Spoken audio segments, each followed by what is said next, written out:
Folding in Duluth tonight after a woman is found dead. I'm Rick Fulbaugh. And I'm Sean Gables. Police do not know her name, but her body was found more than a month ago. This is a sketch provided by police. The woman is believed to be around 25 to 35 years old. She has multiple body piercings and a tattoo on her back. Police have not released her cause of death, but tonight we've learned they did search a man's home in connection to the case. Atlanta News First reporter Chelsea Vinefor live at Duluth Police headquarters tonight. And Chelsea, it was not the first time investigators went to this person's home.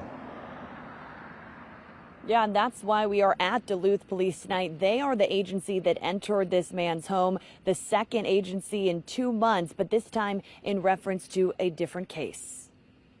In March, we reported that someone bombed an ATM machine at a bank in DeKalb County near the North DeKalb Mall. In April, police arrested Abdurrahim Jalal in connection to that ATM explosion and found 8 more pipe bombs in his Decatur home. Then in June, our partners at Decatur-ish captured photos of Duluth Police, a different agency, searching Jalal's home while he remained in jail. When Decatur-ish asked Duluth Police for information and documents about why they were searching Jalal's home on Scott Boulevard, police responded with a report about human remains found at a property on Abbott's Bridge Road.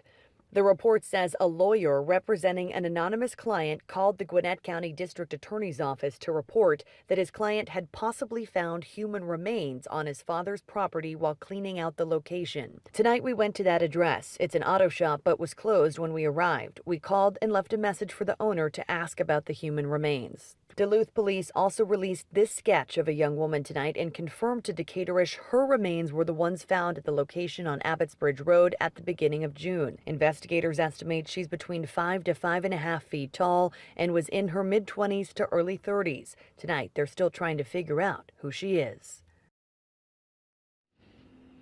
And we have called and emailed Duluth Police tonight directly for clarification on how Jalal is tied to this case. So far, we have not heard back. Reporting live in Duluth tonight, Chelsea Vinefor, Atlanta News First. Chelsea, thank you.